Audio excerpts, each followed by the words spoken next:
Okay, Bree, do you think we should start? Sure. Okay. Well, welcome everybody to the webinar about the ADA transition plan for UW-Tacoma. My name is Julie Blakesley. I am the university's environmental and land use planner, and I am in the campus architecture and planning group of UW facilities. Working a lot with Bree here, who is, and then Ben Mock in the Tacoma campus. And I'm Bree Callahan. I am the institutional ADA coordinator for the UW, and I get to work with each campus and location in this role. Ben, like Julie mentioned, and Julie. So a little bit about the logistics. We have a little presentation here. We're scheduled until 1:15, and we'll have you can type a question in the Q&A at the bottom of your screen, and then when we get to the end for questions, you could also raise your hand, and you can speak live. We'll let you into that. So well, the agenda is in front of you. We had introductions. We're going to talk about why we prepared the plan, the type of self-assessment and stakeholder engagement that we went through, and then the transition planning that was done and the resulting recommendations that came out of the plan.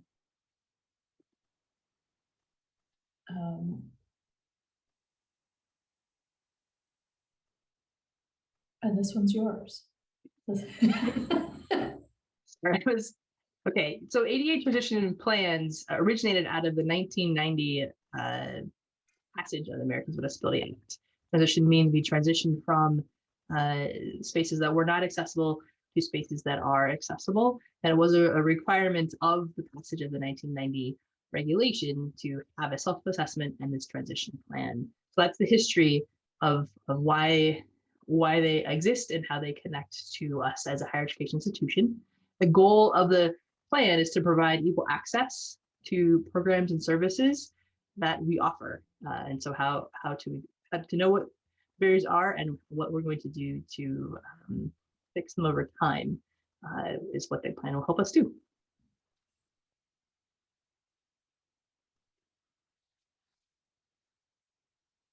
So the why now and what do they do? So like I mentioned before, in 1990, this is what all higher education institutions and a lot of state and government agencies got started working on this concept of transitioning.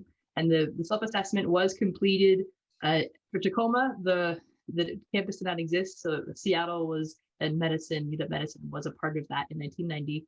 But the idea that we know what our barriers are to then inform our future planning of work as we grow as a campus, and how all that needs to align to that idea of our programs and services need to be equal and accessible to all of our campus and community members.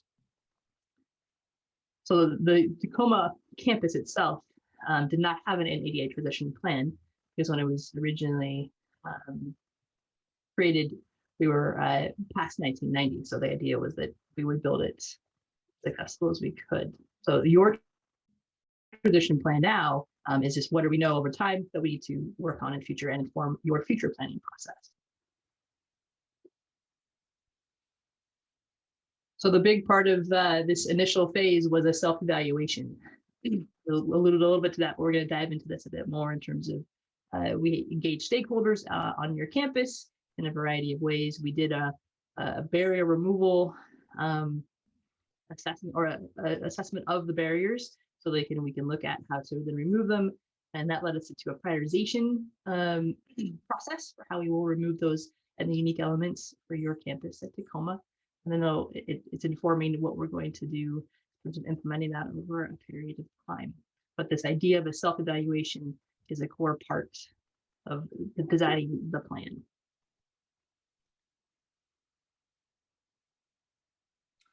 So what were some of the things surveyed when we did the self-assessment? There were, the figure shows all the different types of things that we did. There were 22 curb ramps, 26 accessible parking stalls and aisles, 4 crosswalks, 55 wheelchair ramps, 104 stairways, and about 3.2 miles of existing sidewalks and walkways. There's also, we also surveyed over 200 fixed or movable or protruding objects. That can be anything from tree limbs to garbage receptacles, A-board signs, any sorts of things that are either fixed or kind of more movable.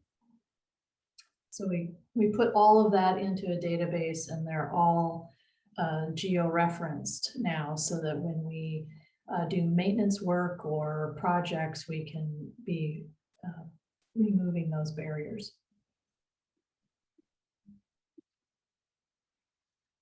So then the stakeholder engagement I alluded to earlier, I would like to think that each one of you on this webinar were a part of this. I don't know your tenure at the university in detail, but we did an on-campus listening session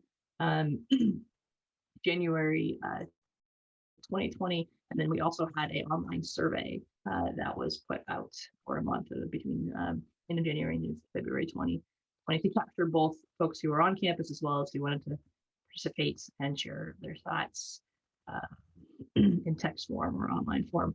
And we were asking the stakeholders, where are your barriers that you're encountering, things that are important to you, and that was the goal of the stakeholder engagement. So there's a map of your lovely campus with post-it notes all over it to just demonstrate how folks were sharing their thoughts about access challenges in the built environment. So in terms of the numbers of your campus participation, our online survey got 147 responses, which is fantastic. A good representation of students and faculty and staff. And we had about 10 people at the listening session, perhaps because it was a lunch hour, that might have people more focused on getting some food, but that's okay. We got some great feedback there as well. And then there was a good representation of students who are identified as disabled or staff or units who provide services for them in terms of helping with access. So we got a really wide group of feedback from stakeholders. The comments in summary of what we heard was also very valuable. 1/3 of everybody indicated that accessibility is an issue, which aligns to what we found with our barrier and our self-assessment and our barrier identification project. And then we specifically noted through the comments that the facilities themselves, as well as the website, which is where you would learn information about accessibility and access in campus, the built environment at Tacoma. So in terms of the facilities, the main comments were highlighting the buildings and the signage, sidewalks, and connection between elements in your campus. Stairs, I recognize that Tacoma is on a hill, and that has presented challenges with the topography. And then parking. So those are the main, when we say facilities, those are the main areas that comments were about.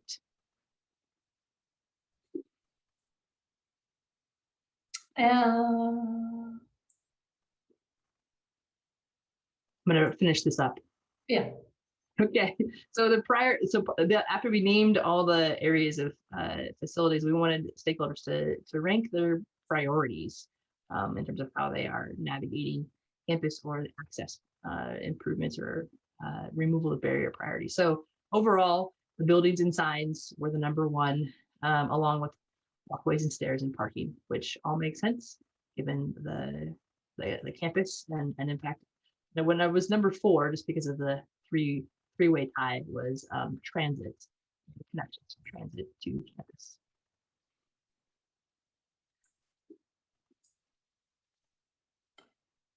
And so for the framework of self-assessment, we collected all of this data, and then we really wanted to look at it in terms of program access. So looking at our points of entry to the programs And then layering that with the building and space use, how is that, what are sort of the priority space uses? For example, those spaces that are large classrooms or auditoriums that we can't accommodate that large of a classroom in someplace else. There's not very many of those type of spaces. Or where people come to eat food, or maybe the library, or especially the DSO office, or certain places that we are inviting the community to, that we want to make sure to have access to. And so layering those two things together, we had a pathway hierarchy of which pathways we might be able to prioritize in an order in which we might remediate, and that would help us for looking at when we're doing projects, when we're doing maintenance, or when we need special funding just to remove those barriers, and how do we prioritize those. Next. Right, there you go. Okay. And so here's a kind of a look at that program use by type. This is just to kind of show you how, athletic facilities or classrooms and labs, things like specialty labs that there are not many of, or maybe there's only one of, that are particularly good. You can see the difference between a large classroom and a small classroom. We have a lot more small classrooms, so that didn't score quite as high as a large classroom. And same with restrooms, dining facilities, and certainly some of the offices and things we were able to move a little bit more easily than some of the others. So just did this kind of hierarchy to them. Next. And so what this comes out to as a demonstration of the hierarchy, like I said, there's points of arrival and getting to those destinations, identifying the segment of a pathway that really layers together how much a facility is used, the program priority, and the level of existing barriers. And we are able to look at all of those. It helps us with, in our GIS, when we're looking at projects, to look at those building use priorities and the volumes. And by having it all geo-referenced, anytime we know that we're going to have a project, we may say, okay, we're going to fix this classroom. What are the barriers in the pathways to that classroom, or what's the sort of boundary of the project that will help us remove those, because it'll be piecemeal. In addition, we'll be also identifying, many of the sidewalks on the Tacoma campus are the responsibility of the city of Tacoma. So we have this information to be able to share with them and say, if you're prioritizing accessibility in the city here within the campus area, where we believe our priorities are for that. Okay, so we did this series of work over about 18 months between the on-site, the pre-work, doing the on-site work with our surveyors, and then the stakeholder engagement. And all this information was collected and put into our comprehensive ADA plan to outline all the steps, but then the recommendations that came from all of this collective work. So we ended up with 6 items that are still underway in terms of how we're sorting through them, but we do have 3 that are already completed for the UW Tacoma ADA plan. So the items already completed, which are similar to Seattle and Bothell, there is consistency there, but to develop an ADA accessibility standard when it comes to facilities, having guidelines across the institution. So that has been completed.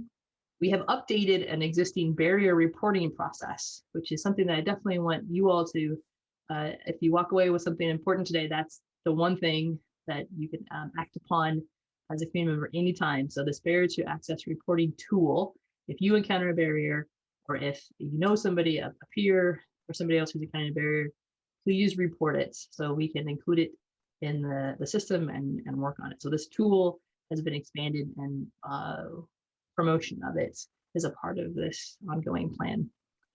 And then the third was identifying an official responsible for the transition plan implementation. That's pretty straightforward. Your chancellor is the official responsible for that for the campus. So the 6 that are still underway that we need to be working on is update campus accessible wayfinding. This can include signage, as was noted as a concern, as well as the online map, making sure we are, as we move forward, those are accessible and are adding information about accessibility. Second was educating our UW staff and consultants on our standards. So as we do projects, as Julie was mentioning, making sure we're educating all those who are going to be working on projects about our standards and how to do that. And then when it comes to actually conducting work on campus, enforcing requirements of accessibility through construction zones. That is something that we need to ensure is happening over the length of time of the construction space. Accessibility still needs to be part of that. We developed a maximum extent feasible database, which is a pretty standard item for plans and working facilities. We developed performance measures and barrier removal tracking. So over time, we can report on it, which we'll get to in a little bit here. And then for the uniqueness of the Tacoma campus, there's a lot of city streets that are part of the overall framework of campus. So coordinating with City of Tacoma and making sure that they know of the barriers that we that they own versus what we own, and making sure we have good communication with the city about that. So those are our recommendations that came out of your plan. We have several different ways to remove the barriers. I alluded to some of those before. When new buildings occur, there's a new building coming to Tacoma, Milgard Hall. All of the construction footprint, any barriers that we saw in that area by construction, they will be removed, and ensuring that the new facility is accessible and compliant. Other ways are building renovations, certainly campus maintenance when we're limbing up trees, moving around trash cans, working on door pressure and door thresholds. And then other times, if there's specific barrier removal projects, for example, is there a new pathway or a replacement pathway that is put in?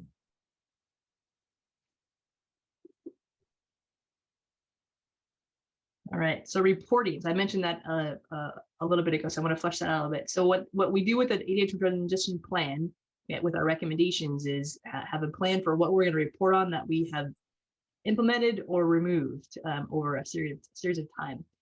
Since the plans just came out this year, we have a goal of yearly reporting improvements that have been made in alignment to the recommendations. So each year through 2023, there will be an annual report that'll come out that'll highlight with either projects, capital or minor projects that have removed process improvements, numbers of barriers reported through our BTAR or barrier to access removing tool, etc. will be reported in that. We will then shift to a biennium reports after 2023 and just tied to the biennium to 2025, 2027, and thereafter until we have no more barriers to report. So that you all as the community will be able to see and hold us all accountable that we are making progress within the frameworks that we've set up and our fiscal resources available.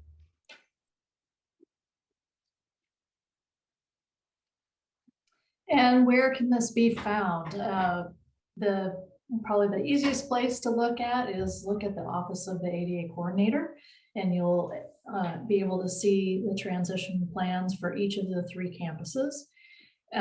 We also right now, we just had a webinar for Seattle and Bothell campuses, and you can see the webinars there. We will be posting this webinar there within about a week's time, and we'll leave it up probably until about the end of June, at least through the end of school session. And then you can also find it at the facilities website under planning, under the campus architecture and planning group. I have the transition plans there as well. All right. Well, thanks everybody for coming. Really appreciate it. I think we'll end it here.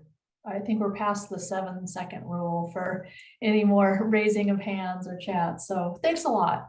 And let us know if you have any questions, follow up. You can reach us at these locations. All right. Thank you.